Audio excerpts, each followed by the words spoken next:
Hello, everyone.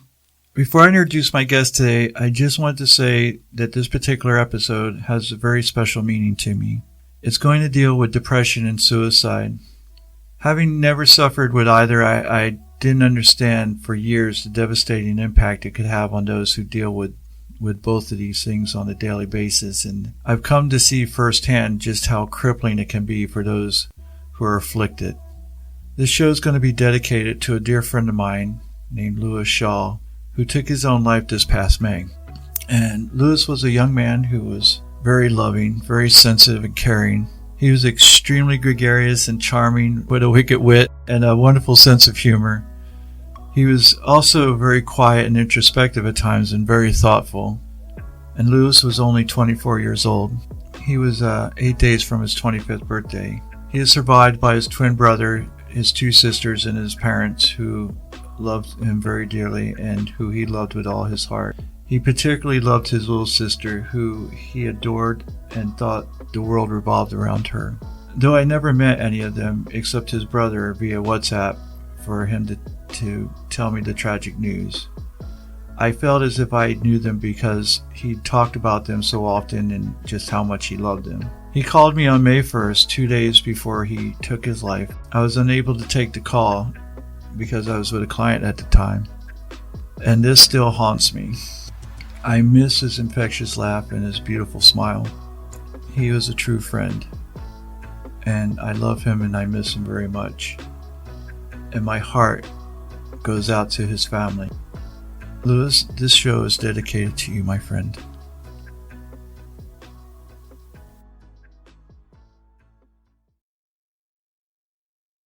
My guest today is a very funny man. He is a comedian, a public speaker, a trainer.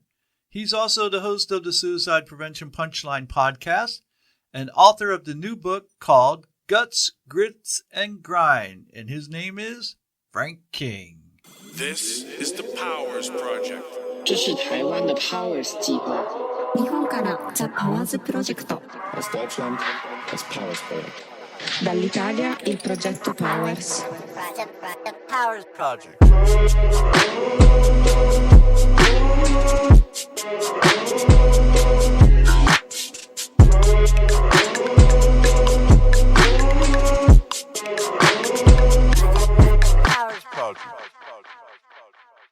Hey Frank, how you doing today? Well, you know how I'm doing if you've been online recently. How are you doing today? We're going to get into what you've gone through here in the past. Yeah. Well, I said to a friend of mine, I'm hanging in there, which is a whole lot better than hanging from there. Thank you. Dun, dun. Oh, yeah. And everybody knows I'm suicidal. I have chronic suicidal ideation. They're like, dude, you okay? Yeah. I wouldn't give the trolls the satisfaction of killing me. Come on. So yeah, you just got home with all this stuff that was going over while you were in Southeast Asia, right? Yeah, we were sailing around the, I guess, Western Pacific-ish, along with another ship, unfortunately, the Diamond Princess, that was highly infected. On our ship, the Westerdam, nobody in the 2,500 passengers or crew had the flu. They took her temperature 4 times. Everybody, when we got off, we all had tests. Everybody turned up negative, including the 83-year-old who was supposedly had it, but she didn't have the coronavirus. She had an ordinary virus. So, but that's too late. Too late now for me. But you just got home. You were stuck over there for a few weeks, weren't you? Or a couple. Well, I was working. I'm a comedian. I work on the ships. I actually finished my contract on the 15th, and then I flew home on the 16th. So I was actually, the cruise sort of coincidentally just ran its normal course. I got on the 1st of February over there, and I was scheduled originally to get off the 15th, and ended up flying home on the 16th. So I was off the clock with Holland America. And people, you were quarantined. I was not. You were told not to leave. I was not. The CDC guy said, Frank, you haven't been in China. You haven't had a fever. You never made contact with the woman who's in Malaysia. There's no reason for you to stay here. Go. But, when I say that to people, they go, I don't believe the government. Okay, well, what can I tell you? If you don't believe the CDC, Well, they're probably the same, the anti-vaxxers who don't believe in getting shots, but now all of a sudden they believe you should make sure that. Yeah, That and what I call BEGs, BEMs, booger eating morons, come out of the woodwork. Guy said to me, "You came back to the county to kill everybody." I go, "No, I've got a list, and you're on top of it now." So, So it was quite an adventure you had. So uh, you had they had some issues with them for countries allowing your ship to dock. Was that? oh yeah, that's how it started. We left Hong Kong on our way to the Philippines, and then about a couple of days in, the president of the Philippines said, "Look, no ships from China, Macau, or Hong Kong, even though Hong Kong had no cases at the time, are allowed to go to the Philippines." So we turned around, headed back. Our next stop was to be Taiwan. Taiwan let us dock. They made us get off the ship, and they took everybody's temperature before they let us, through immigration. And everybody passed. And then overnight, Taiwan changed their mind, like, "Man, this is not a good idea." So, okay, you guys are gonna get out of here. So they threw us out of the country. We headed for South Korea. They said no. Japan, no. Guam, no. And then the captain found two ports, Bangkok and another, that would at least provisionally allow us. So we sailed toward Bangkok in Thailand, and we were about 60 miles south of Bangkok, sailing north, and Bangkok changed their mind. And to drive home the point, they sent out a gunboat. Oh wow!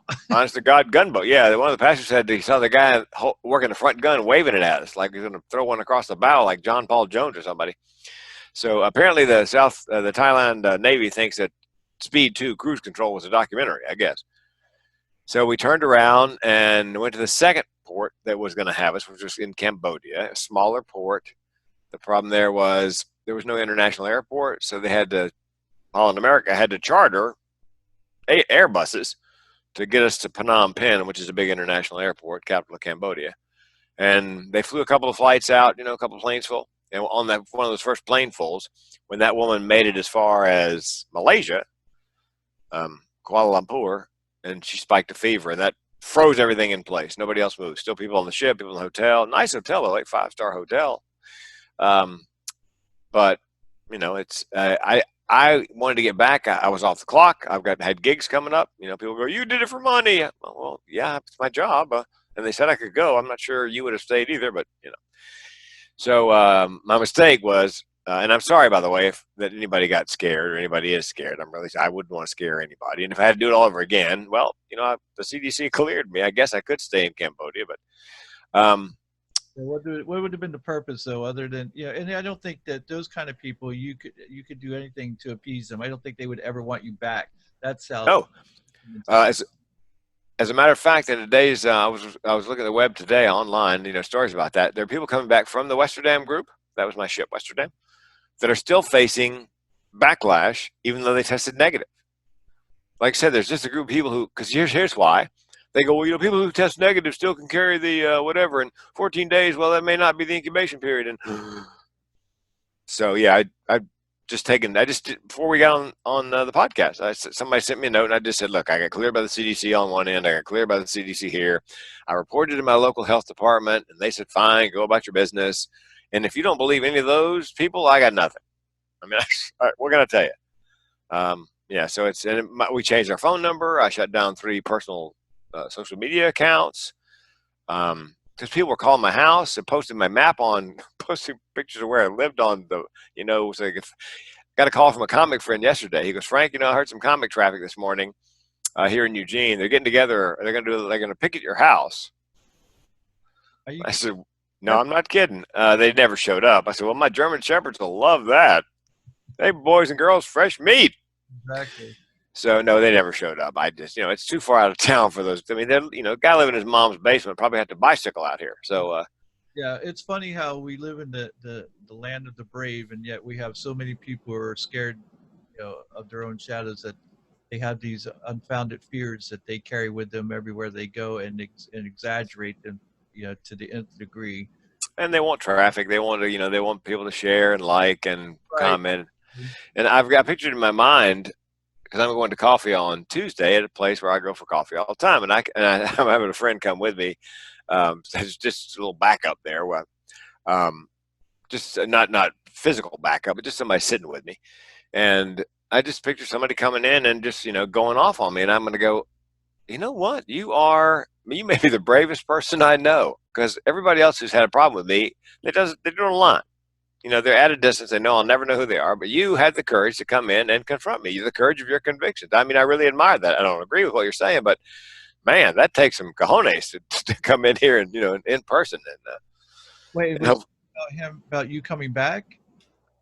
me coming back, because I left the hotel right after I was tested, so no results. Right. So but was the reason why he confronted you was because you came back? No, I'm saying if I'm in the coffee shop this Tuesday and somebody actually confronts me in person, I'll be really impressed with their bravery, because so far nobody has said anything to me in person. Okay, gotcha. So Yeah. I would say this though: you might be impressed if that person was brave, but he wouldn't be very smart, because if he actually thought you had the virus, it wouldn't be too smart to get within 6 feet of you. So I was going to point that out right afterwards. I go, listen, if you want this, just stand right there for about 14 more minutes, and it's all yours. Those are our parting gifts.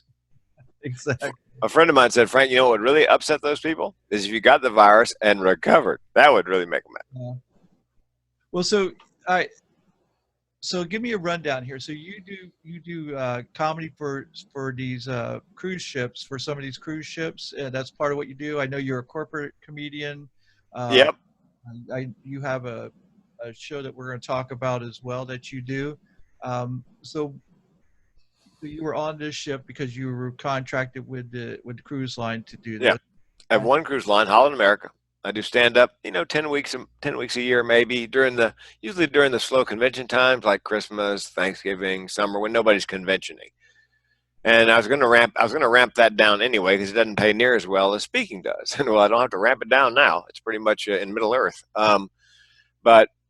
And I gave up clubs a long time ago, and I even pretty much gave up corporate comedy, which is going to, like, after dinner, after lunch, the banquet, you make them laugh. I speak on suicide prevention as a workplace health and safety issue, or a college health and safety issue. And speaking is pretty much all I do these days. That's my main source of income, is the speaking. So you were a writer for the Tonight Show, right? Yep, 20 years. 20 years for Jay Leno. Yeah, started when Jay was the permanent guest host. Oh, okay. Because Johnny would pull up on a Friday and go, "Hey, man, I'm taking next week off," which means Jay was responsible for 4 nights, 18 jokes a night in the monologue. So he began hiring contract labor, guys under contract, to write jokes on spec, so that he could fill out those 18 jokes for 4 nights in a row. That's a lot of comedy. Yeah. And so I did that. I got 1 or 2 on a week on average when he was working. And then he got the show for real, and he let a lot of that contract labor go. But I got the call and he said, "Listen, we'd like you to continue doing that." And I did it right up till just about the time he left the show. That must have been an amazing experience. Oh, yeah, it's like sort of like a lottery. I go to bed, I DVR the show, I get up next morning, turn on the monologue, and yes, I win. It's like $75 a joke, but I didn't, I didn't do it for that. It's a great writing exercise, keeps you sharp. And Leno said when it all ended, he goes, "Look, everything I do for you, I don't know, I help you get another morning show on the radio or something. I just give Helga a call. She'll tell me, and I'll see what I can do." So, and I've got a book coming out March 1st on men's mental health, Guts, Grit, and the Grind, a men's mental mechanical manual. And once I get a physical copy and the audiobook is done, I'm going to voice the audiobook. I'm going to send it to Helga to give it to Jay to see if he just write a little something, a blurb for the cover. I'm hoping that'll be I can burn that favor that way. So, all right. So, tell me about the transition. So you've been writing, comedy for so many years. You actually did stand up, and you opened for a lot of the big name comedians. Dennis Miller, Foxworthy, Ron White, Ellen, Rosie, Dana Carvey, Adam Sandler, and all, Kevin James, back when they were just comics. So this might be an inappropriate question. You probably won't want to answer. I have no secrets. Who's your favorite and who's your least favorite? My 2 current favorites are a guy in Great Britain, Jimmy Carr. Okay. Who is just, oftentimes filthy, but it's so well written and so topical. And then, the guy from Boston. Joe Rogan? No, it's younger than that. Gosh, I can't think of his name.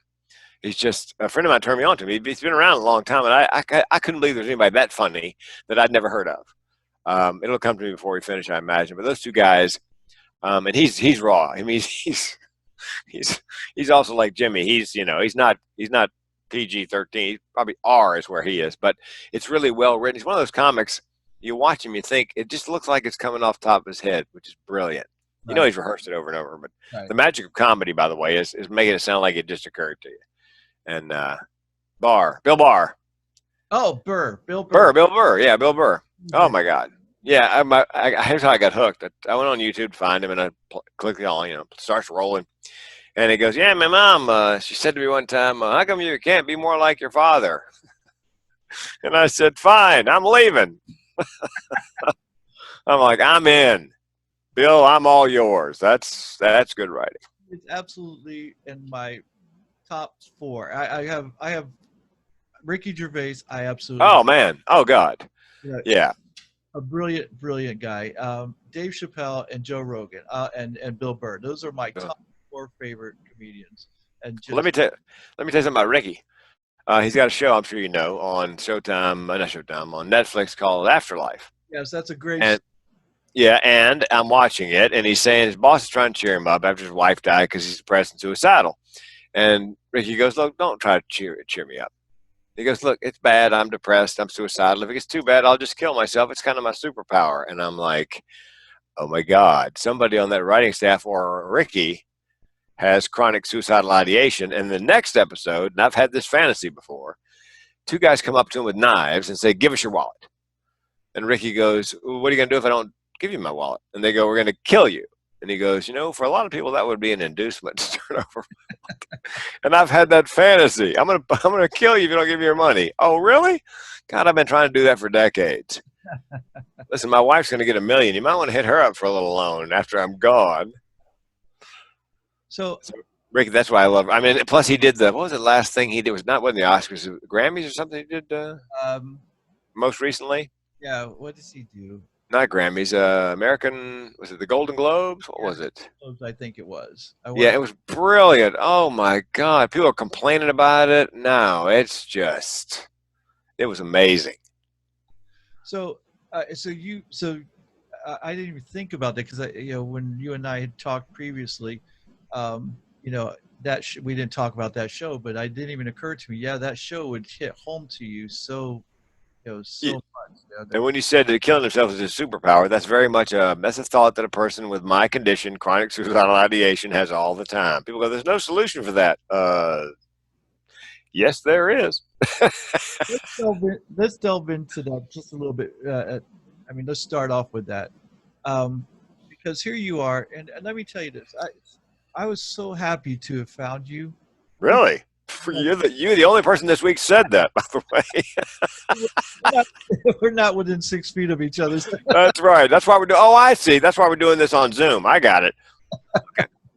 But this past May, I had a very dear friend of mine take his own life, and it crushed me. But I know his family and what they're still going through.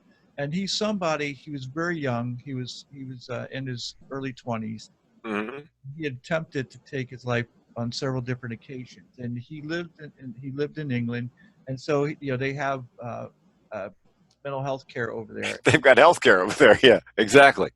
Nothing, and he wasn't. I'm sure when he was younger, he might have been bullied a little bit, but that wasn't the cause of it. He had just found in something when you and I talked previously. He had just found his dream job, and he loved it there. But I think something minor went wrong, and I think it probably was exaggerated to him to where it was maybe more. It was more than what it really was, but in his head it was more. And this last time, unfortunately, he was successful. But I know he battled with this his whole life. Yeah. And so, like I said, it was just, and I still, even last night, I cannot listen, and I know this is going to sound cheesy and corny. I don't know how it even came up, but the song Vincent came up, and I just, like, tears just come out of my eyes.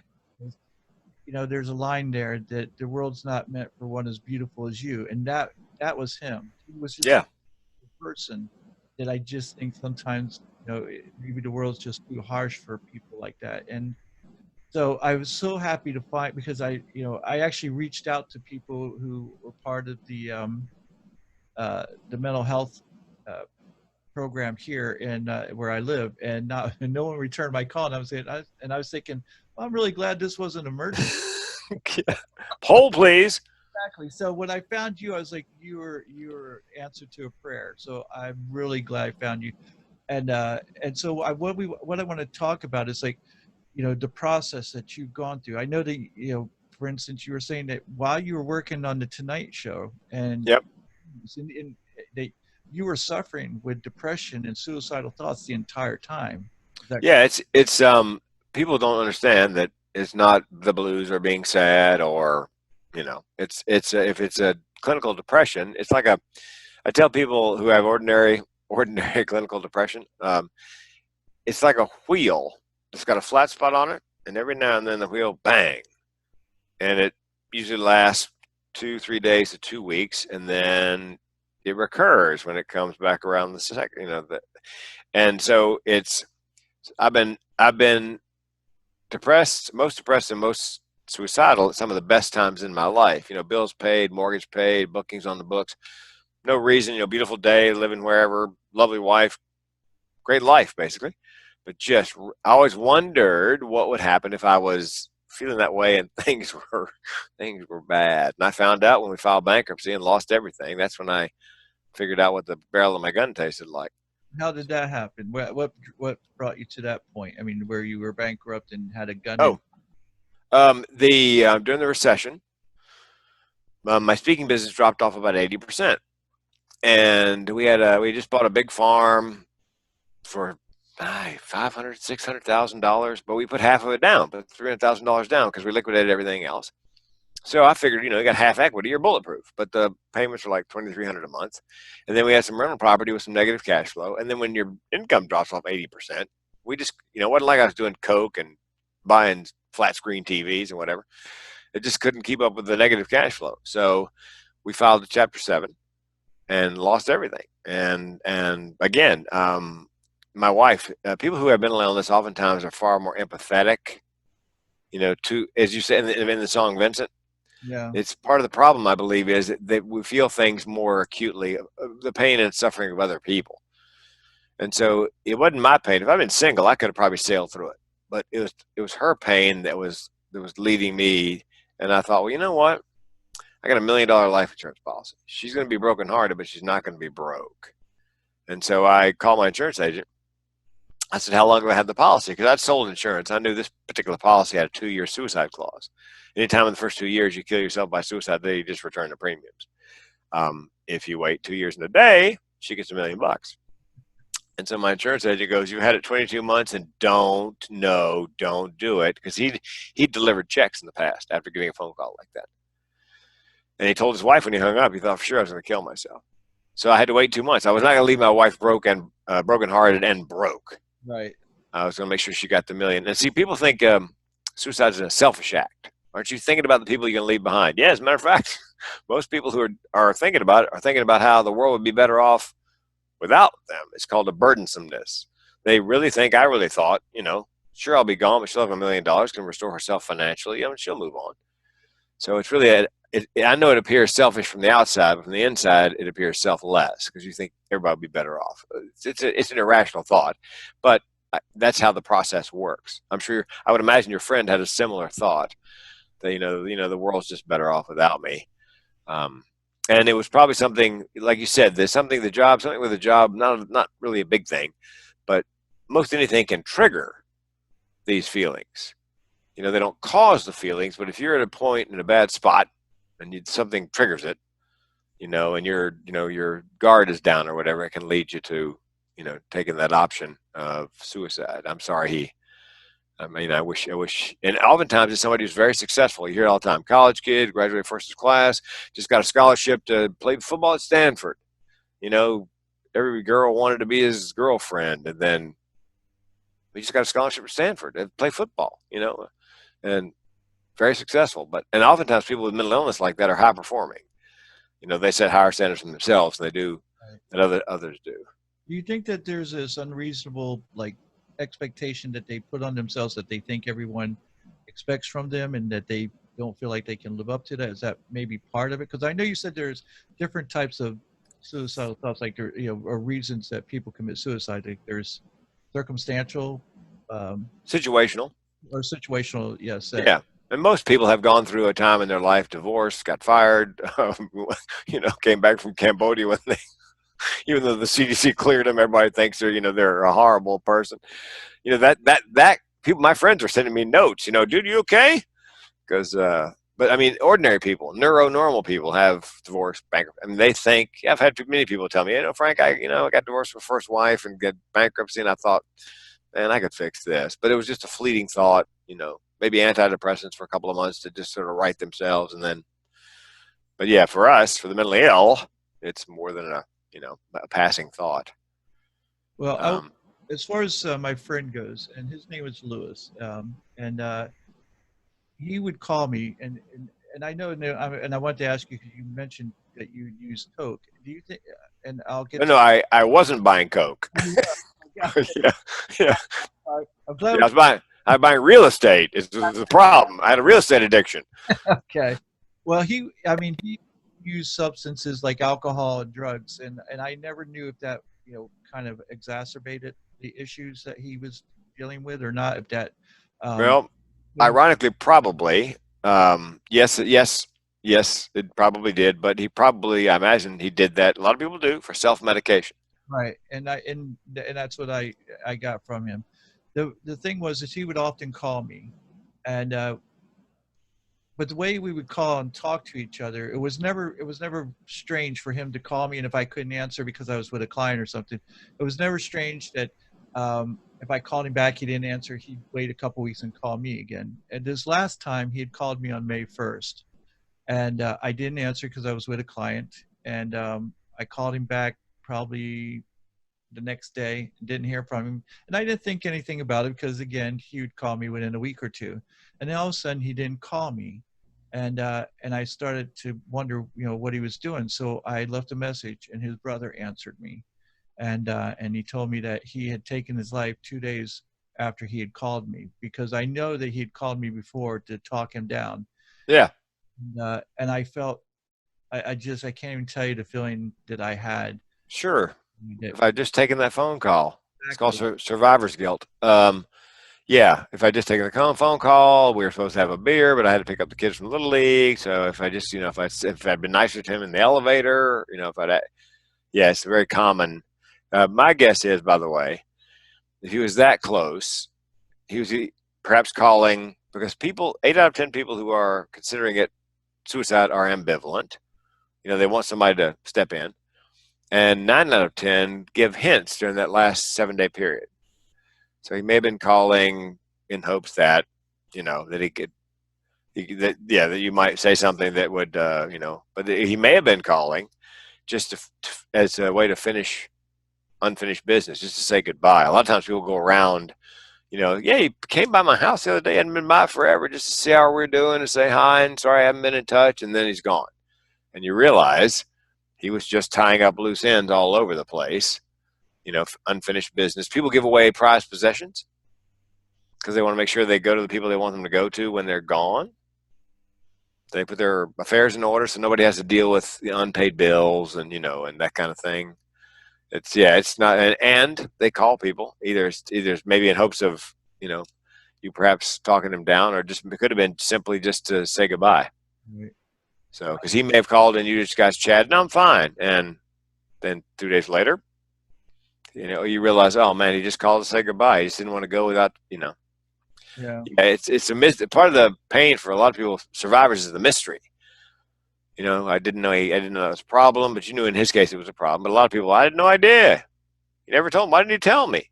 Yeah, I think besides his family, I don't think a lot of people knew about it. I think I was the guy that he confided in when he couldn't talk to, about certain things with his family. Yeah, I know his family was well aware, and his family was devastated. Even though someone has attempted this many times, I'm sure nothing prepares you for it when it actually happens. And so I feel for his family so deeply, because he would talk about them all so fondly, like he loved his family and his family loved him. So yep, he had many issues there, and it just seemed like he was just tormented, and he wanted to rid himself of these demons, and he just wasn't able to. Well, if he was unmedicated or his medication wasn't working, I think he stopped taking it. I think he had medication there yeah, for some reason because it made him feel off or whatever. He wouldn't always take it. yeah, not uncommon for your listeners. There's a way to find it's a way. It's not perfect, but you can have a DNA cheek swab. They take your DNA and they match it to, let's say you have depression. They match it to a long list of antidepressants, and they find the one they believe works, or two that work best with your metabolism. So there's a lot less experimentation or going on, tapering off, going on, tapering off, and rather than just kind of, spinning the pharmaceutical wheel and see what comes up, or what the doctor, the drug rep told the doctor. That way you can narrow down theoretically to a medication. Because I've had people say to me, I went off the meds, it didn't work. They made me feel worse. I've had people say to me, they worked, but the problem was I didn't feel good, didn't feel bad, didn't feel anything. Yeah, I think that's what he felt mostly, is that he just didn't feel anything. Yeah, it's not uncommon. It keeps you alive, but I can understand why someone, and depending on what he had, let's say he's living with bipolar. There are times with bipolar where you're feeling on top of the world, charismatic, energetic, can't do any wrong. That's the hyper. That's the manic. And so when people feel like that, they're like, "Well, I don't need the medication. I can work on 4 hours sleep a night. I'm very productive. Everybody loves me." The danger is they go off, or if they have schizoaffective or schizophrenia, because the drugs work so well on that particular illness. After they get leveled out, they think, "I don't need these." Okay, and so they're hard to treat because they go on and off. So, and I'm sure the family feels guilty as well. We should have done more. What could we have done? Now I remember he said to me. Now I know what that meant. There's a lot of guilt, survivor's guilt attached, unfortunately.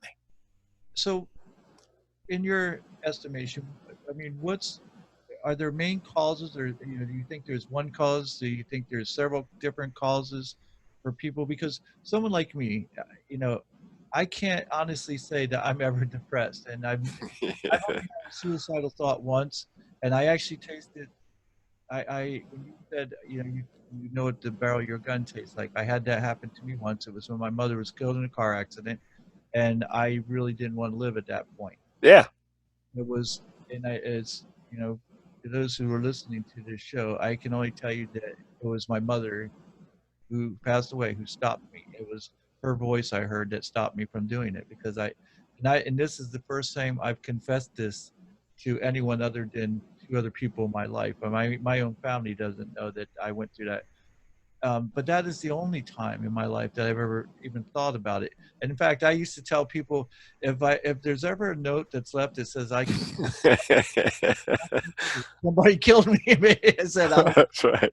because I don't know, and yet my best friend suffers through depression, and the same thing that you do, where he has suicidal thoughts. He goes, I will never do it. And he said, but he thinks about it quite often. And because he means so much to me, and I don't want to lose another person I love that much. Sure. I was so glad again that I found you, because I was like, if there's an answer, I want to find the answer. I want to get it out to the people so that we can help alleviate this Well, and we can. And here's the thing. Let me talk about your friend first, who has those thoughts of suicide. If somebody said to me, Frank, I'm depressed, I'm having thoughts of suicide, I would say, do you have a plan? And if they have a plan, and tell me the plan. And if it's detailed, you need to get them on the phone with the Suicide Prevention Lifeline. Or if they're young, there's a text line. You text the word help to 741-741. If they're depressed and suicidal, like your friend, perhaps not seriously suicidal, not really a well-formed plan. My question, this is just something I created with a psychiatrist friend of mine. My next question is, okay, are you going to kill yourself? Just flat out ask them, are you going to kill yourself? And it sounds like your friend would go, no, I'm not going to kill myself. Here's the important question to follow up with. Okay, I believe you, but tell me why not. Make them give voice to why it is, whether it's their family or their friends or their pets or whatever. Make them give voice to why it is they don't believe Oh, I'm not serious. No, that's not what I'm asking. I'm asking what keeps you here. Why? Is it your family? Is it your friends? Is it what is it that keeps you here? Make them give voice to that. And again, 8 out of 10 people who are having thoughts of suicide are ambivalent. 9 out of 10 give hints. So here's how we save people. And suicide is the most preventable cause of death on the planet. Anybody can stop a suicide. Don't have to be a clinician. First, you have to know what to look for. And that's what I teach in my keynotes. It's called gatekeeper training. You're the gatekeeper. It's your responsibility to keep an eye on everybody. And people ask me, how do you spot depression? Well, here's some signs. Eats too much, can't eat. Sleeps too much, can't sleep. Has trouble getting to work in the morning, rallies in the afternoon. Here's a big one. Lets their personal hygiene go. The hair's dirty, the clothes aren't washed. When I talk to dentists about suicide, I say, look, if you got a patient who comes in, they're usually well put together, and then, the clothes are a little dirty, hair's a little dirty, and you look in their mouth and you think, oh my goodness, they have not been taking care of their teeth if they've been pretty good about it in the past. That's a really big red flag that something may be wrong. So then here's what people ask. What do you say to somebody if you believe? You notice their personal hygiene's slipping, they're not making it to work on time, but they're rallying. You say, here's what you don't say. Pull yourself up by your bootstraps, turn that frown upside down. Have you tried fish oil? I swear to God, I know. can't tell you how many times. Okay, now, what do you say to somebody you believe? You notice the symptoms, and you believe they're depressed. You say this: look, I'm here for you, and you got to mean it. I know that you're not lazy, crazy, or self-absorbed. I know that mental illness, depression is a mental illness, but with time and treatment, things will get better. I promise I will take the time, help you get the treatment. And then you have to ask this question, which is the most difficult, which I have to practice in the mirror. Are you having thoughts of suicide? Say it just that way. There's an urban legend that you should never mention the S word, suicide, in front of somebody who's depressed, because I love this. It might give them the idea. Wow, suicide, what a great idea. Why didn't I think of that? As you well know, it's crossed their mind. Right. Okay, now, let's say they don't tell you they're depressed, but you still suspect, and I always advise people to go with their intuition. If I walk by you and something in my head screams he's going to kill himself, I go with that thought, even if I have no tangible evidence. Why did I think that? I don't know. But I've taken in some information somehow or other that leads me to believe, and my intuition is screaming. Okay, signs that you might be, and we talked about these earlier, giving away prized possessions because they want to make sure they go to the people they want them to go to. Getting their affairs in order, going around saying goodbye to everybody, it may have been with your friend. He was just calling to say, he didn't literally say goodbye, but he wanted to speak to you before he did it. They talk about death and dying, Google death and dying. It appears as a theme in their artwork, in music, painting, writing. They're, of course, collecting the means to die by suicide, whether it's buying a gun or stockpiling medication. And here's a really counterintuitive one that's extremely dangerous. They're depressed forever, and now all of a sudden they're happy for no apparent reason. Maybe, and you're happy because they're happy. Oh my God, you're back. It may be they've chosen time, place, and method, and they're happy because they know the pain is finite. People say to me, why did so-and-so want to kill themselves? Why did so-and-so want to die? And I go, look, chances are they didn't want to die. They simply wanted to end the pain. If they could pull the trigger and wake up the next morning pain-free, that would be ideal, but it doesn't work that way. I think that's an important point for those of us who don't suffer with depression, because for us, it's so hard for us to understand. We're like, you have such a great life. So much to live for. We rationalize. We go, you have a great life. You have a great job. You have people who love you. You're good, yep. Talented. You're all these things. What do you, what could you possibly be depressed about? Why would you kill yourself? So, I don't know that, like, I don't do that because like I said, I've dealt with this with my best friend for 20 years. And I don't believe he's going to ever commit suicide, but I do know he's constantly depressed. And so I'm the fix-it guy. I like to fix everything. And so guys do. We're wired that way. Exactly. And so I want to go, how do I fix his depression? And you don't know how frustrating it is that you when you realize you don't have the power to fix it. There is no fix. There is no cure. There is no fix. And I think that's important, that what we need, that point you just made, we need to get that out to people like me to go, look, these aren't people who are feeling sorry for themselves. They aren't. You don't just pull yourself up by your bootstraps. You don't. You're being melodramatic. No, you're looking attention. Nobody who talks about it ever does it. Oh God, oh God, oh God. Yeah. So Well, here's the thing. As a friend, because people ask me this all the time, what do I say to somebody I believe is depressed, maybe having thoughts of suicide? I would, bottom line, don't say anything. Just listen, and not non-judgmentally. Don't judge, don't suggest, don't should all over them, as we say in the business. You should do this and you should do that. Just sit and listen to them. And it's, yeah, because it's there. I say that I battle depression, but that's inaccurate. Battle implies I can win. I can't. I say I live with depression. I can lose, kill myself. We can have an uneasy truce like North and South Korea. That's kind of where we are. You just kind of on either side of the border, and everybody goes about their business. But I can't win. There is no cure. So that was a great relief. I thought, well, I quit pushing back and just live with the depression. It's hard for people to understand neuronormal people. Let me give you a metaphor. I had no idea how powerful this metaphor was until I did it at the end of a TED Talk. I said, here's what neuronormal people don't get about people with mental illness. There's a Greek character named Sisyphus, and his crime was he's a god, he gave fire to man, and it upset the other gods. So they sentenced him to roll a rock up a hill every day, and when it get right near the top, it rolled back down. So every day he had to push the rock in there, right before you get out, roll back down. I said, living with a mental illness is like this. Every morning you wake up, and there's a rock, and there's a hill. Some days the rock is small and the hill's not so steep. Some days the rock is a boulder and the hill is Everest. But every day there's a rock and a hill, and the day comes. It came for me. It came for Anthony Bourdain and Kate Spade and Robin Williams. Come a day when you wake up and you can't move that rock. That's what living with mental illness is like. So, knowing all the things that you know and all these great points that you just made, do you still have fear for yourself of ever getting to that point, or do you feel like I can't win this, but I'm not going to lose either? Well, ask me the questions. Ask me, Frank, are you going to kill yourself? Frank, are you going to kill yourself? No, and ask the follow-up question. It's most important. And that would be, Tell me why not. tell me why not. There you go. Because almost every time I speak, somebody in the audience comes up and they have what I have, which is chronic suicidal ideation. And they did not know it had a name. And they just thought they were some kind of freak, and they were absolutely alone in the world.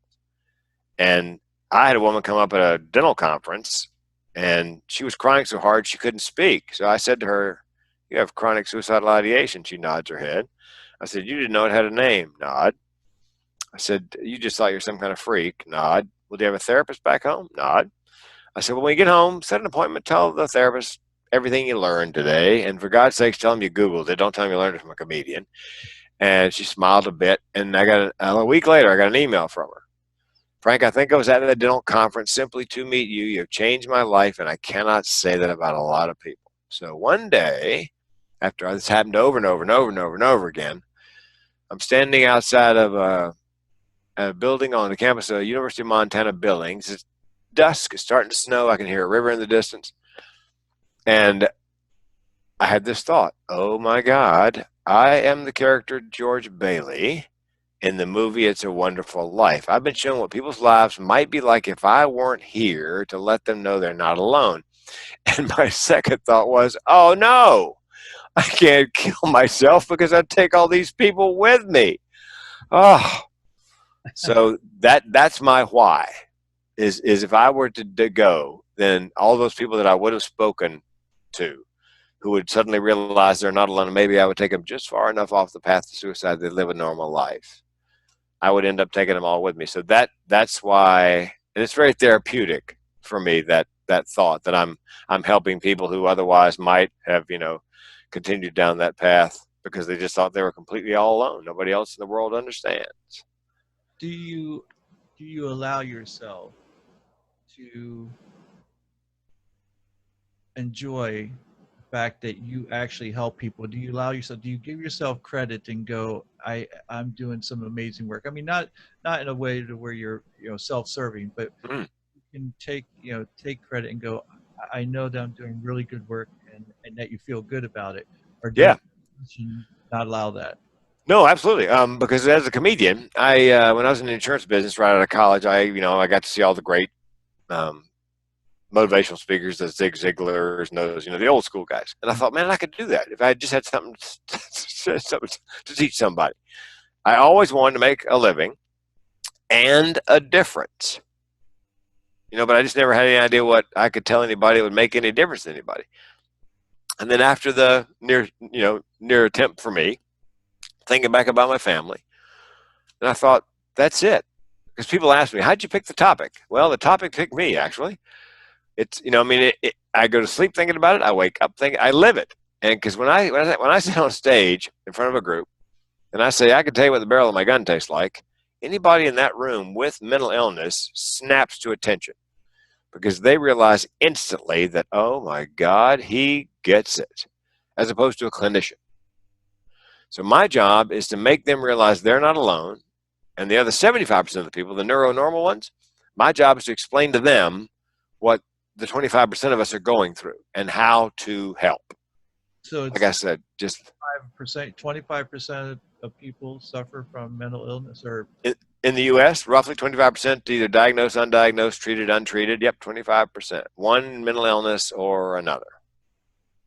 well, I had read a statistic that 44,000 people in this country, is it in this country, that die every year from suicide? 47,000, one every 11 minutes. That was last year. I don't know where this year is. Well, Yeah, one every 11 minutes. what I was really surprised is that 24,000 are college students. Three a day, every day. College students die by suicide. Yeah. So let me say this: they say there's 24,000 college students who attempt suicide, and 1,100 of them end their lives. That's 3 a day, like you said, every day. Every day. And I go, here's these again. My friend Lewis was one of these people. Here are these people with just starting out their lives, and they have their whole lives in front of them, and yet this depression, these suicidal thoughts keep them from actually enjoying who they are and the life that they have. Yeah. I just find it just so sad that they don't see the beauty in them. I don't know if they don't see the beauty in themselves, and if they just think that, like you said, oh, if I end my life, the world would be better. Yeah, that's one of the three legs of the suicidal stool. There's a social isolation, an agreement in your mind that you're willing to cross that barrier and kill yourself, and the burdensomeness. The world would be better off without me. And so, because of what you do, you realize now that you're not a burden, and that the world wouldn't be better off without No, that is true. But see, that's a rational thought. That doesn't have any impact on my suicidality. I still sit at the railroad crossing as the train's coming thinking, if I pull out on the tracks right now. Well, you said that you talked about the superpower, and you said something to me. You said, that it really is a superpower where you said, you could be driving down the road and have a flat tire, and you had three things. You go, oh, there's three things pop in my head that I could do about this. And yeah, I could buy a new car, get it fixed, or I'm sorry, get it fixed, buy a new one, or just kill myself. That's the choice. Option C always. That's chronic suicidal ideation. Your brain just goes, hey, you can just kill yourself. That would fix it. So, you have these bouts of rationality, and with these bouts of irrational thinking, because you go back and forth. There's even like when you were talking about, you didn't take your life, to leave your wife because you knew that you had to wait 2 months. That's a rational thought. Yeah, well, a lot of people think when you're suicidal that your rational brain is completely gone. And, the irrational part of me wanted me dead. But the rational part of me thought, no, I'm not going to do that. And, and I'm going to wait till my life insurance is in force so that, then I can do it, because then my wife will be taken care of. So there's a lot of misconceptions. I had a heart attack in the woods when I was walking the dogs. I was half a mile from the car, 2 miles from home. Heart attack hits, because I've had heart issues all my life, operations and stuff. I knew exactly what it was. And I had T-Mobile, so I didn't have cell service. I feel your pain. Never fails to get a laugh, by the way. And I thought to myself later, if I'd been in a bad place that morning, if I wanted to die, that would be a very socially acceptable way, because I could have just sat down on the trail, waited for the heart attack to run its course, and only the dogs would know I chose it. They would just find me, realize I got T-Mobile, couldn't call for help, couldn't make it out of the woods. But people think if you're depressed and suicidal, it's like 24/7, 365. Even when I wasn't on medication, it wasn't that way. It's even less that way now that I'm on medication. And so I was in a good place that day. I wanted to live. I was 2 weeks away from my first TED Talk, where I was going to teach people in that first TED Talk about suicide. I'm walking down the hill. People said, "Do you think about your relatives at a time like that when you're dying? Do you think about, you see a light, talking about your wife?" No, what I'm thinking? I'm crying as I'm going down the hill, because I'm thinking 2 more weeks and I could have done that TED Talk. Think how many people's lives I could have saved if I could have just gotten there. And I made it to the car, I made it to the house, and the hospital, and obviously, spoiler alert, I didn't die of a heart attack. But yeah, so that's another misconception, that we're that way all the time, especially with medication and therapy. You can lead a relatively normal life, a pleasant life, a good life, and I've got a good life. Other than that, I got a lovely wife, 32-year marriage, wonderful animals, nice house. So how, as your wife, how does she handle it? She understands it and she's there for you. Like, does she Yeah. feel like it's, a lot to handle for her, or? No, but she didn't know about it until I was 52. I didn't tell anybody until I came out on the TED stage. Nobody knew I was depressed and had thoughts of suicide. Matter of fact, when she's getting ready to hit play on YouTube to watch my first TED Talk, I said, "Look, stop just a second. There's half a dozen things you're going to hear in that TED Talk that you have no idea about." So I didn't want her to play it and then be shocked by what I was saying. I wanted to tell it in person. I'm depressed, suicidal, had a gun in my mouth. Here's what I was thinking. Then she hit play. And so, yeah, no. And now it's important that your relatives know, so they can help. And one of my triggers is disappointing her. So she's got a great sense of humor. I'll say, "Honey, if I do something stupid, are you mad at me?" She'll go, "No, I'm disappointed." Oh, so we can laugh about it. You know what I mean? She knows at that point that I'm cycling down, that, if I seem angry, it's not her. It's just my cycle. I'm just headed down for a day or so, and I'll be coming right back up the other side. So it's important that your family know. That's what the whole book, The Guts, Grit, and the Grind, is about. It's kind of like a car owner's manual. It's about maintenance and then preparing for things to go wrong. Like with a car, you buy AAA in case you have a flat tire. You got flares in the trunk and a jack, first aid kit, and you've got safety equipment. You need to make sure that you set yourself up so have an accident. It's got airbags and seat belts, and that's why we use the car metaphor. It's and you need to maintain it. You need to have regular maintenance, sleep, exercise, meditation, medication.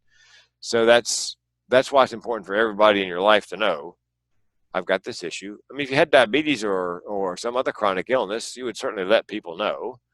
If I pass out at my desk, I'm not drunk. I may be a diabetic coma. You need to get me a glass of orange juice. So yeah. Do you think that suicide and depression is a disease? Is that how you look at it, or?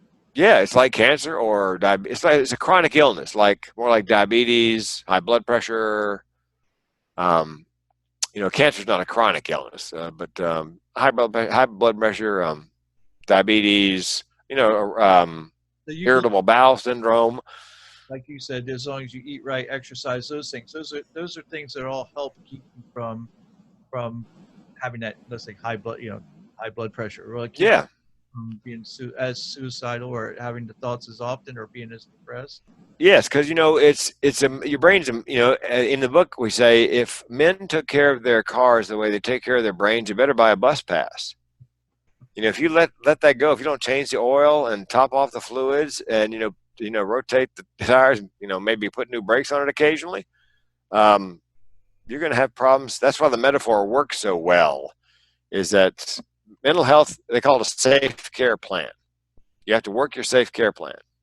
And it's sleep and exercise. In my case, meditation, medication, diet. Diet's very important. I'm on a very strict diet of my own. I'm on the keto diet, and I do intermittent fasting, and works well for me. I have a hobby outside of my work. I'm a master's, I'm over 60 bodybuilder. I just did my first contest about a year and a half ago. Got another one coming up in April. Figured I'd wait till I was 60 because everybody else was giving up. But that's all part. The exercise, the diet, and whatever is all part of that same, health, safe care plan. Some people just take a pill. That's enough for them. But Yeah. I mean, it may keep you alive. Maybe it works for people, but I need more than that. If that makes sense. I want to take a step back just for a second because I want to talk about the different things that you believe cause suicide and depression. So we have maybe a better understanding of where it comes from and what Yeah. way as well. Because I know you said that there's generational suicide. Is that correct? Yeah, generational depression and suicide. I've got a therapist friend who has a client. It goes back 5 generations.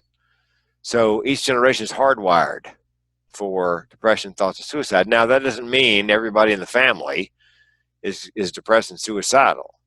Pretty much everybody in my family, more nuts than a 25-pound bag of squirrel food.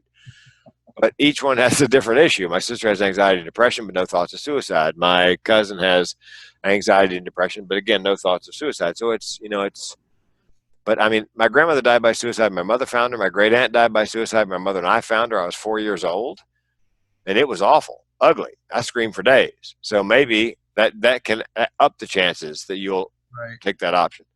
So it's a combination of nature and nurture, I believe. You're hardwired for it, and what happens to you, environmentally, your family life, childhood trauma is a big element in a lot of mental illness. What looks like ADD and ADHD in kids may, in fact, be in a lot of cases some kind of childhood trauma. They're just acting out, and the symptoms are very similar. So you need to find out what the cause is. It may not be strictly ADD. It may be something deeper. So. You also said something about there's a study out there that says a third of entrepreneurs are depressed and having thoughts of suicide. Now, being someone, again, I've been an entrepreneur most of my life. I've had my own businesses throughout my life. And again, having never had to deal with any of that. Sure. Why would entrepreneur, again, that whole, like you said, that way of thinking as far as, I have everything to live for. Of course, why would I be depressed? Well, 2 things. This is what triggered that TEDx talk, by the way. When I saw that number, a third of entrepreneurs depressed and suicidal, and it says the clinicians believe the reason is long hours of work, little sleep, and unmet expectations. You didn't get the IPO or whatever. It's not taking off like you thought it would. And I imagine a number of entrepreneurs, that's the reason.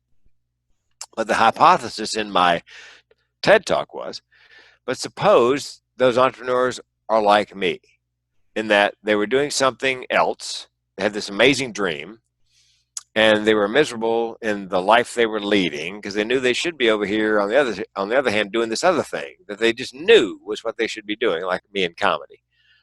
And maybe they thought to themselves, as I did, look, if I stay in this life, I'm going to kill myself. And their second thought was, well, what have I got to lose? I can go and chase my entrepreneurial dream. If it works out, great. If it doesn't, hell, I can still kill myself. So I think X number of entrepreneurs, I think Kate Spade, I think Anthony Bourdain. Anthony Bourdain loved food since his folks took him to Paris at 8 years old. And all during high school, he worked in restaurants. And even in college, he was at Vassar and doing well in college, but also working at 2 restaurants. And I believe he came to the point, Vassar's a good college and this is a great major, but this is not what I should be working in culinary. And I'm just speculating, if I don't quit this college and go to the, the Institute of whatever, Culinary Institute, I'm going to kill myself. What the hell? I can quit college and try it. If it works, great, which it did. If it doesn't, I can still kill myself. Kate Spade was the editor of the accessories section of Vanity Fair magazine, I think. Big time job. But, I'm thinking Kate's thinking to herself, I'm not supposed to be reviewing other people's fashions. I'm supposed to have a fashion line of my own. And if I stay here and keep reviewing other people's fashions, don't pursue my dream, I might kill myself. What the hell? I'll quit Vanity Fair. I'll start my own fashion line. If it works, great. If it doesn't, I can still kill myself. And I think what happened with both those guys is they did that, very successful, everything to live for, money, family, friends. But one day they woke up and because of their underlying mental illness, both untreated, I believe, except with drugs and alcohol, they just couldn't move the rock, and they just decided to end the pain, even though they had all that to live for. So that's why I think entrepreneurs, some of them, I believe, are overworked, not getting enough sleep, and they have unmet expectations. It didn't turn out the way they thought it would.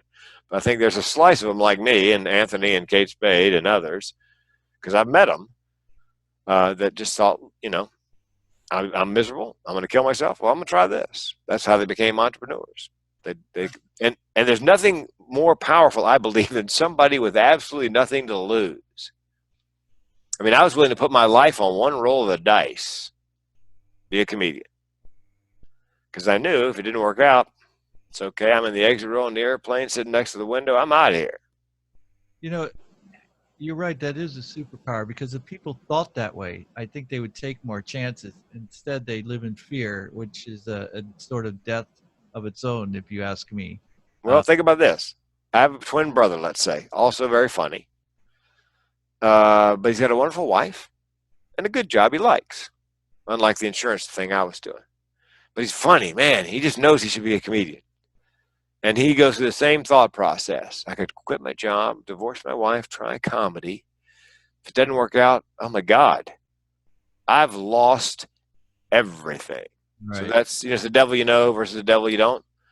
So that's why it's a superpower, because I'm not crippled by that. I'll lose everything, because I had nothing to lose. I'm going to die either way. Right. It's like you're standing on a cliff and there's a brush fire coming up behind you. It's a 10-story drop, a beautiful lake, deep. So, it's deep enough water that you won't break your neck. But 10 stories, you reach terminal velocity at 10 stories. So you can stand there and fry, or you can jump and hope to God you hit right. I'm thinking you thought about that, because 10 stories to hit. Yeah. Like, was that a thought of yours? Like, did you learn that because that was a thought? You're like, oh, well, if I do this. It's one of the dark arts that because I've met my friends for coffee. I have several crazy friends I meet for coffee once a week. We take off our game faces, and somebody had jumped off a 6-story building, and we all looked at each other and went, no, 6? You can survive. You can limp away from that. 10 minimum, because then you hit terminal velocity.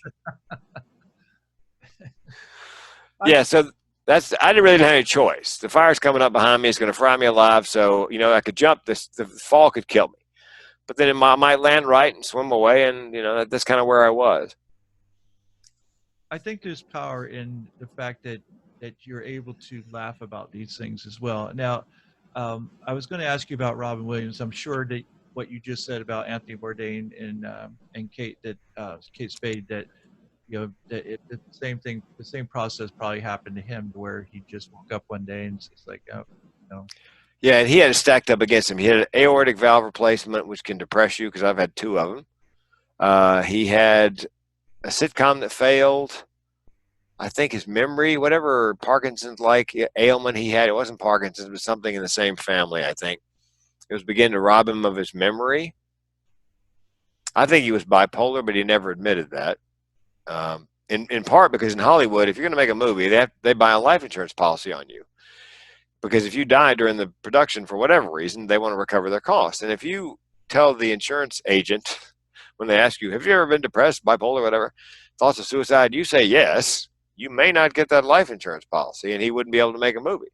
So I think all these things he's staring at, and he had millions in the bank, lovely, I think, girlfriend or something, and but it was all too much, piled on top of him, and untreated bipolar, I believe, because, he's manic. He was just amazing. Yeah, he was amazing. And yet you think that, because you said earlier, you said you don't believe that people who want to commit suicide want to die. They just want to end the pain. And so you just think the pain was just too much. Too much. Woke up one morning, couldn't move the rock, and just thought, just worn out. You hear people who are depressed go, I'm just so tired. They're not physically tired necessarily. They're just mentally tired of pushing that rock up the hill. The day comes when you're like, screw it. I just can't do it anymore. I just want, and there are people, by the way, who are passively suicidal. They never die by suicide, by their own hand. But you hear them say this, I would never kill myself, but if I didn't wake up tomorrow morning, or I pray every night for God to take me. That's passive suicidality. They don't want to do it, but they don't want to be alive either. They want to end the pain by let God take them. So you mentioned earlier too that some of the times that you were most suicidal was during the best times of your life. Yeah, absolutely. So, Again, because it's an illness. It's it's the way my brain is wired. so while you were writing for the Tonight Show for Jay Leno, even like during those times, I mean, Yeah, suicidal thoughts every day as you're not writing. not every day. No, not. But I mean, it's the kind of thing. Like I said, the car breaks down. You're sitting at a train crossing, and train's coming. Or driving a mountain road, and you're looking down the hill into a ravine. That's when those things occur to you. It's like, well, I could. I turn the wheel a little bit, I go down the hill, that would kill me. Normal people don't, they might look down and go, wow, I got to stay away from that edge because, but people like me look, that would do it. So I'm going to ask this question. Yeah. How did you come about like these answers that you found? Is this just a process that you went through, or was it with your friend who's the psychiatrist that you guys found these answers? Well, I've taken classes. Okay. There's a great class called Mental Health First Aid, mentalhealthfirstaid.org, .com, mentalhealthfirstaid.com. 8-hour class. They toss in lunch, usually costs no more than $25. It's a great mental health 101. Covers all sorts of mental illnesses from depression, thoughts of suicide to non-lethal self-harm like cutting, burning, picking. The teenagers do generally. And I took a course on QPR, question, persuade, refer, which is a gatekeeper training where you learn to spot signs of depression, thoughts of suicide, and what to do or what to say.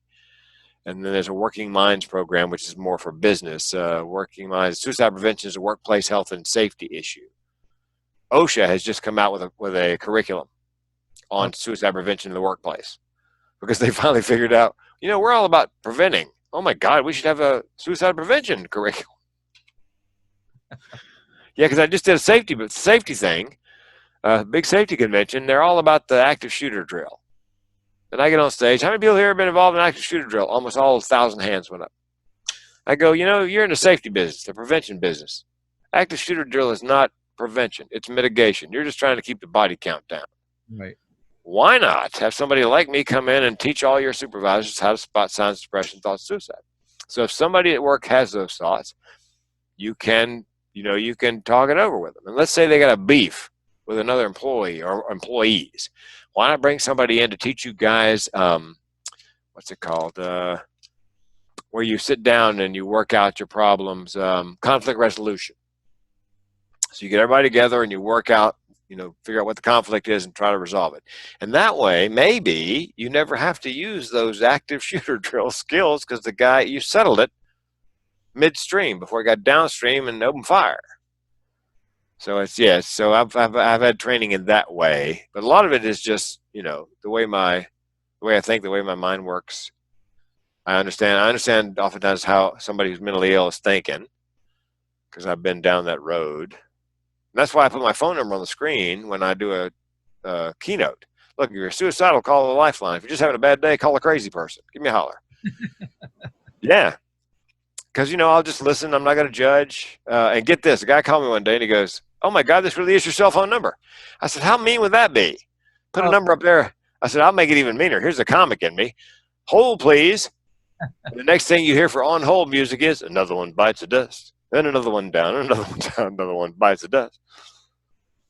So, it's just part autodidactic self-education and then, of course, studying. And my two co-authors on Guts, Grit, and the Grind, the Men's Mental and Mechanical Manual. One's a psychiatrist who lost her brother, or psychologist who lost her brother to suicide. And one is a suicide prevention trainer who lost her best friend when she was a teenager to suicide. And she trains first responders for the last 20 years on suicide prevention because they have a high rate, obviously.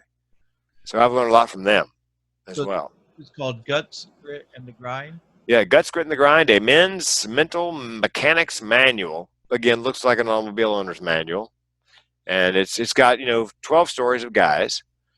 Each one has a problem and how they're coping with it. Because men tend to take advice from men.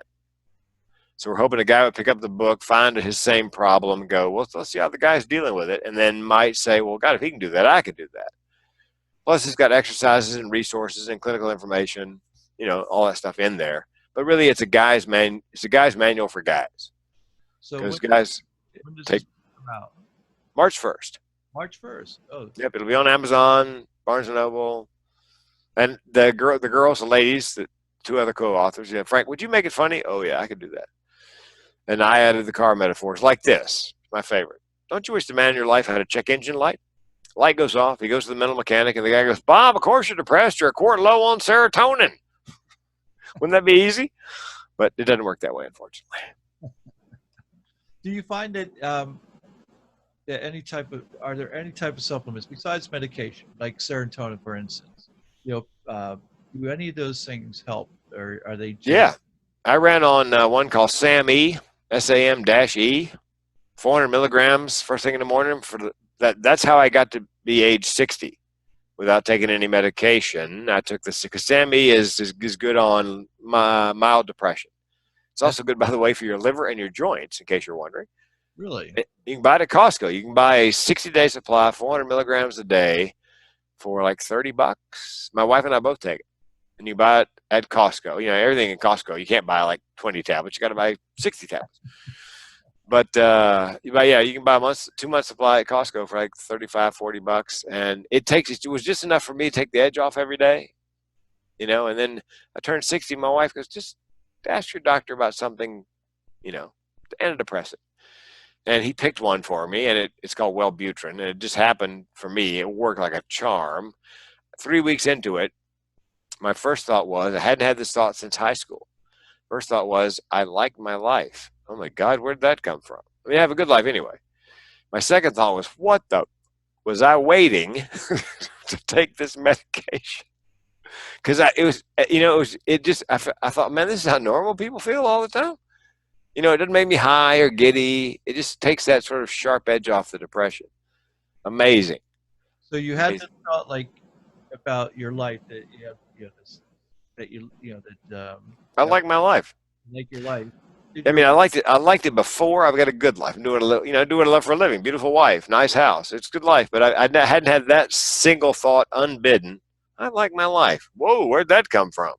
Now, did that raise red flags for your wife all of a sudden? Because you said one of the things to look for is when someone's like, "Oh, it's great. Everything's great." That's right. I'm in a good mood. No, because I wasn't in that sort of happy, giddy, zippity doo-dah mood.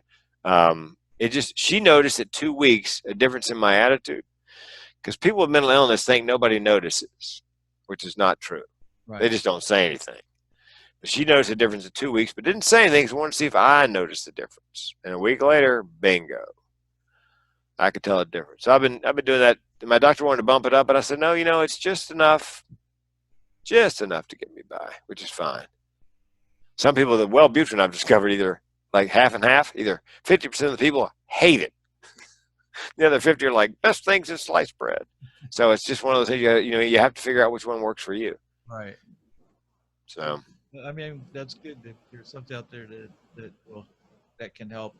And I guess, like you said, they just have to try different things to see what works for them as far as those. Get evaluated, find out what your particular issue is. Is it depression? Is it is it bipolar? Is it schizoaffective? And what is exactly going on? So you can select the medication that's appropriate. Anxiety attacks, whatever. I wanted to give a couple of statistics here that I found. Is 8 million people think about suicide, and 1 million attempt it. Yep. Like you said, 47,000 succeed, which from my thing it says it was which is twice the rate of homicide. Oh yeah. Which I had no idea. I would never have guessed that. Oh yeah, it's actually more than the rate of homicide, natural disaster, and wars combined. Wow. Yeah, and by the way, that does not include the opioid deaths. That's a separate category, another 65,000. Now, how many of those are intentional overdoses, and how many are just overdoses? Nobody knows. Right. So, for people who have suicidal thoughts, there is a suicide prevention lifeline, right? Yep. 1-800-273-8255, or you can text the word "hi" to 741-741. Yeah, because young people are more forthcoming on text than they are usually talking on the phone. Oftentimes, that's why they created that. Yeah, You got to go where they are. That's one thing. This is completely off topic, but this is the one thing that Bernie Sanders people understand, that young people don't answer phones, so they don't. They're like, we'll text them, we're not calling because they won't pick up the phone. But you're right. The younger generation are more comfortable with texting than they are actually talking to someone. Um, just to give, this might have been a little late to ask this question, but how long have you been doing this? Been doing stand-up comedy since the day after Christmas, 1985. I've been doing the corporate comedy. I started corporate comedy in the mid 90s, about 95, when the club started to close.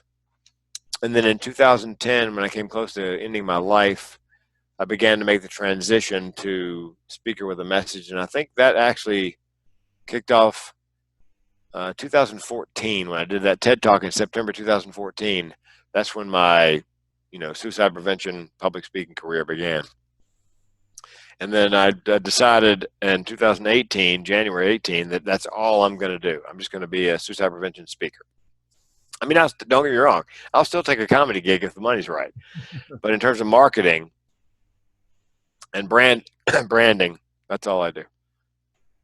So, I lost my train of thought here just for a second. The TED Talks that you did, I've always thought about TED Talks. To be a guest as a TED, on a TED Talk must be absolutely amazing. It is. Yeah. That gig. I mean, is that something that you applied for? Or is it something where they found you and came to you? I mean, how does that work? Well, yes and yes. The first one, you apply for them. You find the link. You put in your idea worth spreading. That's their premise. You put in the idea. You put in why you're the person to deliver the idea, and you put in what's everybody going to learn. And I did that on my first one. I got my first one. And then the next two, they called me and said, "We like your topic. Do you have another talk on the same topic?" So I got the next two I got without having to audition. The fourth one, I had to send it to a couple of places, and within a half dozen applications all over the country, somebody called up and said, "That's fabulous. That was Suicide's secret to my success." And the fifth one, the mental health and the orgasm, treat your depression single-handedly. It's kind of out there.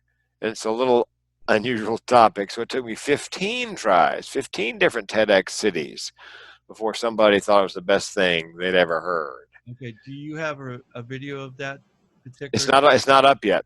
It'll be up a little later on this month. Excellent. Yeah, and I now because people kept calling me, friends, "Hey man, I want a TEDx." Now I coach it. Now I charge for it because it's a process. Applying, and then if you apply, if you get a call back or an audition, then you have to prepare for that. And then if you're lucky enough to get one, now what are you going to do now? I got to do 12 to 18 minutes on this topic. So I teach it all the way through, application, audition, and then putting together that final talk. So you hope it's really good and gets a lot of views, and because it can bump up your speaking career if you got a book, or if you have a charitable cause, it can help promote whatever it is you are. You can't sell from the stage, but you can promote it in certain ways to to use it for branding and marketing. So how can people reach you who'd be interested in doing a TED Talk? How could they reach you? For any reason, thementalhealthcomedian.com, thementalhealthcomedian.com. That's my site. My phone number's there if you're depressed but not suicidal. That's how they can find me. My email's there as well. And I'm putting up a TEDx coaching website, but it's not quite ready yet. We're going to fix, by the end of the week, I'll have strictly a TEDx coaching website, because I had no idea how many people wanted to do one. Oh, yeah. It's a great thing for speakers, for authors, for people with a charitable cause. It's a good way to get your message out there, and it makes a great demo. It's a really sweet demo because big red letters behind you. People pay attention right away. Well, when I saw your video when you doing a TED Talk, it adds to your credibility right off the bat, because I enjoyed TED Talks. I enjoyed a lot of the speakers that they have, and I automatically, like, their credibility goes from here to here because they talk. And I was like, that's what I tell my clients. Look, it's all about credibility. Hey, is somebody going to book me because of this? Well, I've never gotten a booking because they called me and said, "I just saw your TED Talk and we're going to book you." But if they go to the website, they see the TED Talks, they're like, oh, look at this. Like you said, credibility. It just gives you some credibility. And you see 4 of them, you're like, damn. Yeah. And that, because I didn't even know you could do. So, do the ones that you did, are they from different cities? Yep. Okay. If you look at the map of TED Talks, they're all over the world, but there's several hundred a year in the U.S., all different cities, all different times of year, different themes. And I don't know what city you're in, but I'll bet you if it's medium sized to large, there's at least one. It's a medium-sized city, so. Yes, I bet you maybe more than one. If there's a university there may be one for the like a general public, and then there's a university one. Yeah, we have the largest university in the country, so Really? Yeah. You know where that's at? Michigan. Nope. Oh. UCF. What? Yes. Now you talking about square miles? Or are you talking about students? I was shocked. I can't. No, I'm amazed. That's amazing. I know. I was too. I was like, "Are you kidding me?" Yeah, it actually is. Well, and all over the world here. So, if folks are listening and they're thinking, I'd like to do a TEDx, there's also something called what's it called?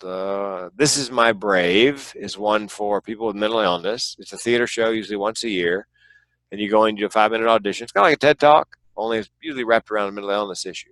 And then they have a theater show, and you do 7 minutes, and they videotape it. There are something called Ignite, IGNIT, Ignite Talks, very similar to the TED, only you don't get control of your slides. You have to put them on a timer, and so you have to time your talk to the slides. And then there's something called Moth, M-O-T-H, like the insect, Moth Talks. Very similar to TED in that it's a theater setting, there's a live audience. It's a great way to kind of get your feet wet if you're thinking about doing a TED, is do one of those. And most big cities have one or all 3 of those sometime during the year. It's like AAA ball. Yeah, exactly. It's just, you're in the minors. It's a great way to prepare. That's excellent. I know people will certainly be interested. I have a feeling you'll be receiving some calls from people because of this. So, Lord, I hope so. I want to get back with before we close everything. Is if you find someone who's depressed and suicidal, and you say start a conversation. So, what do you say? What don't you say? I know that you've already gone over this, but let's go over this one more time. Okay. What do you do? What don't you do? Well, if somebody's brave enough to tell you they're depressed, or you realize they're depressed, you don't say usually, and humans mean well. You don't say pull yourself up by your bootstraps, turn that frown upside down. Have you tried fish oil? You say I'm here for you. I'm in it with you, and you got to mean it. I know you're not crazy, lazy, or self-absorbed. I realize depression is an illness, but with time and treatment, things will get better. And you know what? I'll take the time. I'll help you get the treatment. And by the way, most businesses have an EAP, Employee Assistance Plan Program, EAP, Employee Assistance Program. And that there are things in there for therapy, whether it's drug and alcohol addiction treatment or mental health, EAP. If go to your HR department, ask them, isn't there something in the EAP can help me with this? What you don't say to somebody who is having thoughts of suicide, you're just looking for attention. Nobody who talks about it ever does it. You're being melodramatic. You have so much to live for. Because, that's what neuronormal humans say. Well, why would you do that? You got so much to live for. I've told you, I've been most depressed when I had way so much to live for. Nothing to do with that. Nothing situational. Just the way, just an organic, chemical, whatever imbalance. And by the way, the good news is my 3rd TED Talk was Mental with Benefits, the Evolutionary Advantages of Mental Illness. Because everybody I ever met who wasn't completely dysfunctional with a mental illness had some kind of superpower, artistic. They could sing, they could draw, they had great math skills. They're comedians, actors.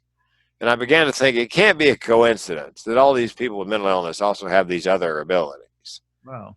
And I'm not saying you have to be mentally ill to be rich and famous, but, do you follow football? I used to. I haven't followed it ever since. This is getting off topic again, but ever since what they did to Kaepernick, I just have not followed it. Yeah.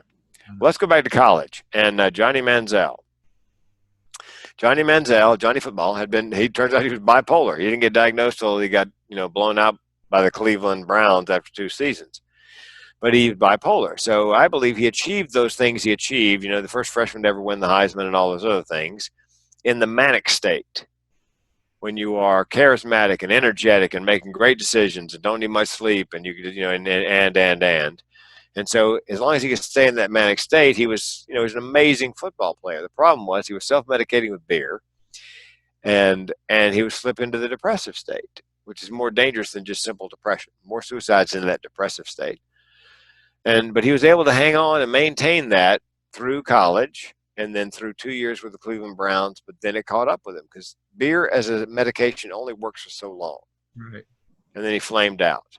So what got him to the NFL also got him out of the NFL. Mental illness, mental ableness. I believe it's a package. I believe my sense of humor and imagination and timing and the way I see the world as a comic is all wrapped up in my mental illness wiring. And the point of my TED Talk was, if we can convince kids, yes, you have a mental illness, but you know what? You also have a mental ableness, I bet you, that your peers can't even touch. Because we could change their frame about themselves and then thereby change the frame of their peers. Johnny's a little weird, but have you seen him draw? Oh my God. Right. Yeah. My favorite is Mason. Mason has autism. His dad said, I said, just out of curiosity, did you do anything really well? Oh my God. An athlete. So we bought a swim club, membership. Within 2 weeks, he's like 8 years old, taught himself to do the Australian crawl and breathe on both sides. It took me a month to where I could breathe on both sides doing the crawl. I said, well, what about on land? Is he fast? He goes, Frank, we're at the Special Olympics. They're all lined up for the 100-yard dash. The gun goes off. Well, Mason has no idea what the gun's about. The other kids take off running. I'm screaming like is it the Gump, Forrest Gump, run, Mason, run. Mason goes, oh, run. Catches the other kids, passes them, and wins the 100-yard dash. And I said, well, I hope to God we're encouraging Mason in whatever sport he really loves. I said, because here's why. In life, it matters when you're a kid, whether you're picked first or last for whatever it is. So let's picture this. He's 12 now. They're picking up sides for sandlot football, and two guys are talking. Pick Mason. He's weird. Yeah, but man, he is. You know what his time in the 40 is? Pick him. Trust me. I mean, that can make all the difference in a kid's life, is that that you reframe that mental illness to this, he's just an amazing athlete. So what you do is you embrace, you treat the problem, but you embrace that ability, and you enhance it, and you celebrate it, and you encourage it. And then let's say you had OCD, a kid has OCD, put him on a path to work in an industry where they value that. Banking, accounting, engineering, where attention to detail is highly prized and paid for. Direct them. Google started hiring people on the spectrum for that reason. They pick them specifically for those superpowers. They deal with the whatever they're terribly unsociable. They don't care. They can do this like nobody's business. You know what I mean? Right. So we steer kids in the right direction, and back that with positive reinforcement. Yeah, you encourage whatever their abilities are, and you just treat with therapy, medication, whatever their the difficulties. Okay, so let me just ask you this: with the suicide and depression side of things, I'm a hypnotist, and I've practiced it for probably, I think, 15, 16 years now. Yeah. Things that I've done with my personal training clients over the years is use hypnosis to help them to look at food differently, look at exercise differently. Sure. Cigarettes. I mean, that's the easiest thing to get. Honest to goodness, if someone really wants to quit, they do about 4 to 6 sessions of hypnosis, they'll be done. Sure. And pick up a cigarette again. I have a funny story about that, which I'll tell you later. But one of the things that is, do you think that something like hypnosis could be used to rewire to that subconscious programming to go, where you see things differently, where you maybe wouldn't become depressed? Has that ever been attempted? I don't know. I think if the problem is, think of it as hardware and software. if they're divorced and they're filed bankruptcy and the wife got custody of the kids and this is why they are in the depressed state they're in, no history of depression up to this point, life was good, then I would think hypnosis would be an excellent alternative. But if you are like I am and it's a hardware issue, then I think it's less likely that the reprogramming with hypnosis would work, because you're not changing up the software, you're not rewriting the software. It's just hardwired in there. Okay. I was just curious if you knew if you had ever been attacked. Not to my knowledge.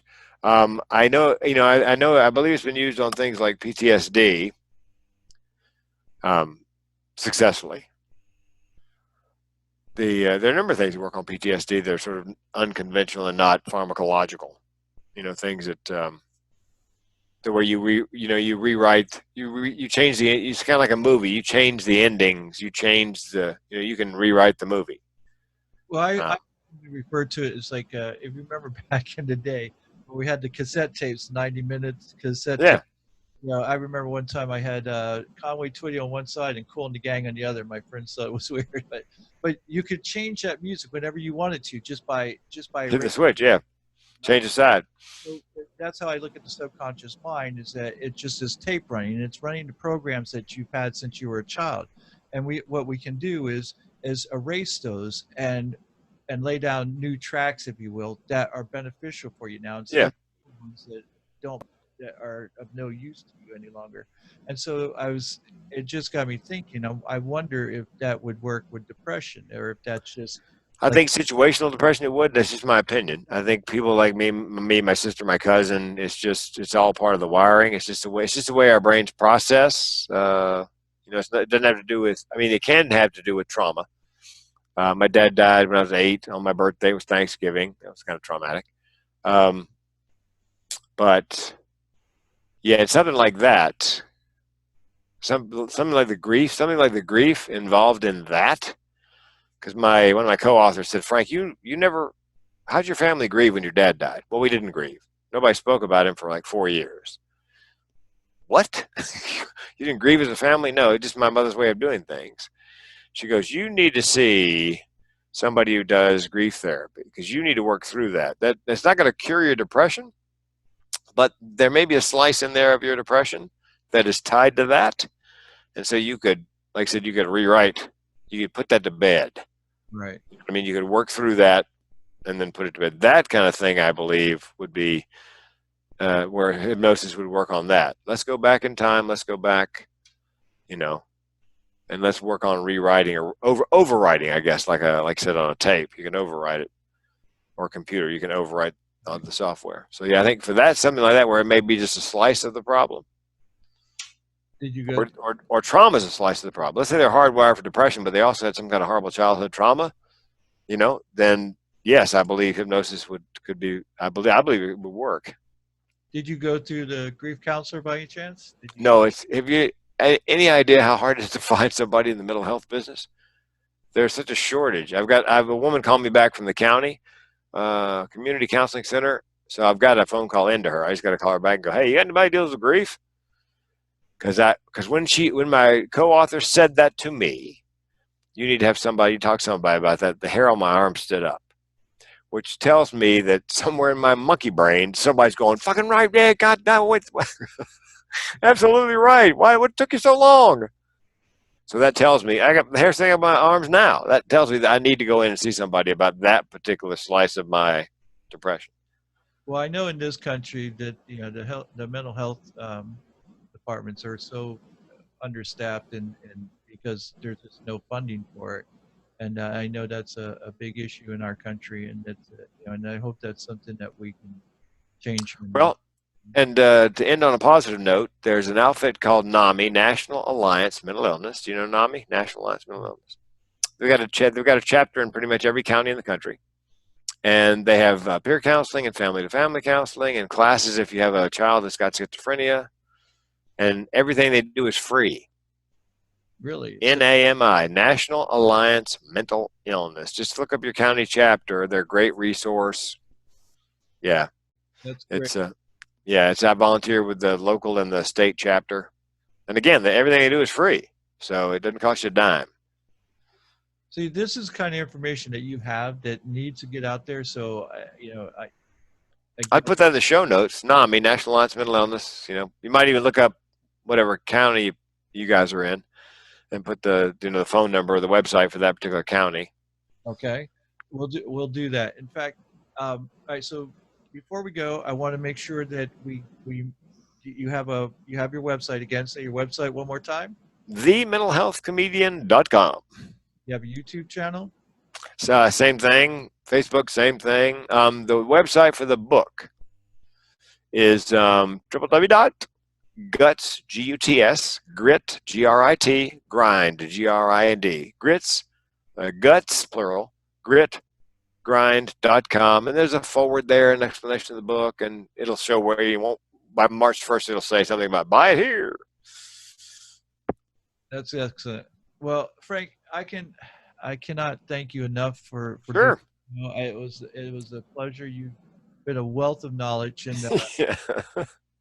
and I know for a fact that that people who listen to this, there's people out there this is going to help. So I really appreciate you being on the show and being. Well, bear in mind, because I did a podcast earlier in the week, and she put it up, and she got a little blowback. Wait a minute. That's a comedian who broke quarantine and came into the country with. I'm not worried about those people. Yeah. Well, if anybody asks, just go look. He didn't break quarantine. The CDC said fine. CDC said fine. So, Right. And I've talked to the guy for an hour and a half. He's a good guy. Come on. He saves lives. Yeah, and that's the thing. And I think that and anybody who listens to this podcast is going to know that you are that you're Yeah. and I'm into saving lives. exactly. I said to somebody, if I flew on a plane with 300 people and killed them all, and my job is saving lives, how far in arrears am I going to be for this year? Yes, that's some ground to make up. 300 souls.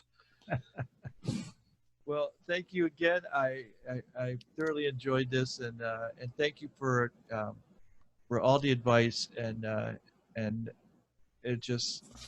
it's even, I mean, believe it or not, it was very cathartic for me. Oh, good.